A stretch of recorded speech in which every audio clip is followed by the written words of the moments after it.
Hi, good morning. I'm David Knight. I work on the team that operate FROOT at ISC. So yesterday we saw the first attack with a significant impact against root name servers for quite some time. And I'm going to talk about the observations, the very preliminary observations we made at FROOT yesterday.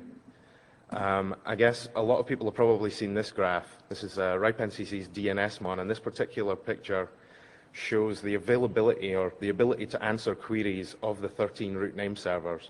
You see there each row is representing one server, and yeah, the scarier the color, the worse the ability at that time of that server to answer queries. So you see the attack started very abruptly at 10 a.m. UTC, and yeah, some servers were affected worse than others.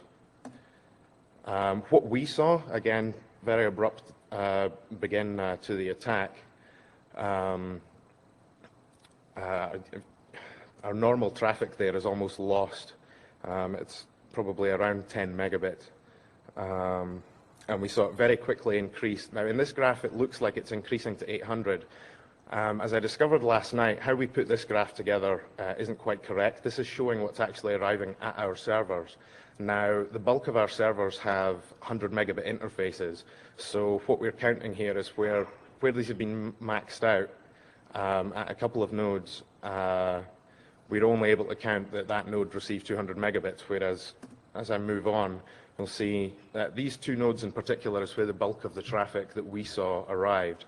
Now, our node in Seoul, again, the servers there have 100 meg interfaces, so when we look at the traffic stats for that, we would see it looking like 200, but whereas if we actually look at the router interface, we see that even the router interface, which was gigabit, was maxed out also. So we have to assume that we were actually getting more than gigabit at that particular node. And the other node that saw a significant increase in traffic was in Beijing. It maxed out around 300, and then we believe that networks in China very quickly started filtering this. So we're not sure exactly just how much traffic we would have seen there. We did see traffic at other nodes also. Hong Kong saw an increase, but nothing nearly as significant as this. And also in Amsterdam, our node which is attached to the AMSIC saw a significant increase in traffic. Now, it's obviously quite distant to the three nodes which have seen the bulk of this, but I think we peer at AMSICs twice. We have twice as much peering at AMSICs than we do anywhere else. So obviously a lot of bigger networks are there, and we're carrying the traffic to Amsterdam. Back to the DNSMon graph again. On the first picture I showed, saw that FROOT was continuing to serve during the attack, but we see that from certain vantage points,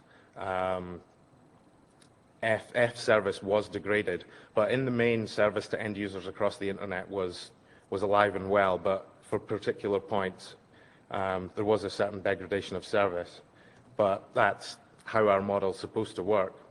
The idea being that because we have these local nodes which are only visible to direct peers, if attack traffic is originating in that area, then only that node should receive that traffic, and other nodes out with that region shouldn't see it. And so our node in Ottawa sees almost nothing, if nothing at all, of the attack traffic.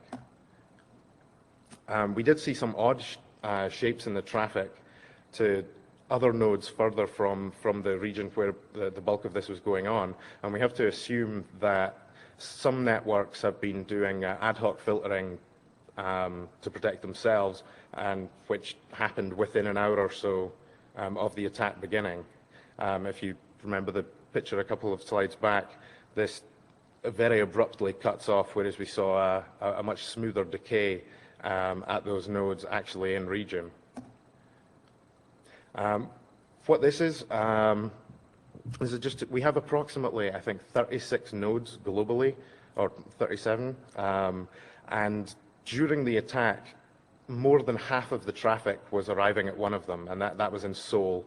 The other one there, the next biggest one is Beijing, and then the yellowish one there is our global node. That's the one node which is visible globally across the internet, and so we assume, or it's picking up the scatter, which isn't being captured by these two nodes actually in the region.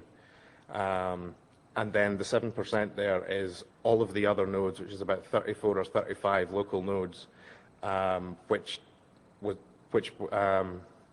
among all 35 of those nodes, all the rest of the traffic was distributed, and most of those didn't see any at all. For example, in South America, we saw almost no attack traffic whatsoever. Now, it's important to stress that I'm talking about the traffic coming from a specific region. We don't know exactly where it's coming from. We haven't done in-depth analysis of this yet. This is very preliminary, based purely on, we think that we can triangulate source of traffic because of where the nodes are, and that we have a reasonable distribution of nodes, and we should only see traffic from direct peers. But more in-depth analysis, actually looking into the traffic a lot deeper, will go on in ISC's OARC, and also looking more deeply into what the actual attack packets looked like. Looking at it very preliminary, we see that they're bigger than normal. They're more than 350 bytes, mostly partially formed DNS messages, a mixture of updates and queries, and some which are just broken altogether. So really, based on this very preliminary look at what we saw operationally, we think that our Anycast setup did what it was supposed to. We believe that the traffic mostly originated in the Korea-China area, and we managed to contain it in that area. But yeah, I keep stressing that this was a very preliminary look at things, mostly from just looking at graphs of where traffic appeared. And there will be much more in-depth analysis of this going on, based on, we captured the attack traffic at these nodes, and we'll be looking deeply into that in ISC's OARC. And that captured data will be available to OARC members, and once the analysis is complete, there will be something published to the community at large. And that's me. Is there any questions? Any questions for Dave? And there's 3 minutes for questions, sir. Just to mirror what you're saying, this is about the same as what we saw for I.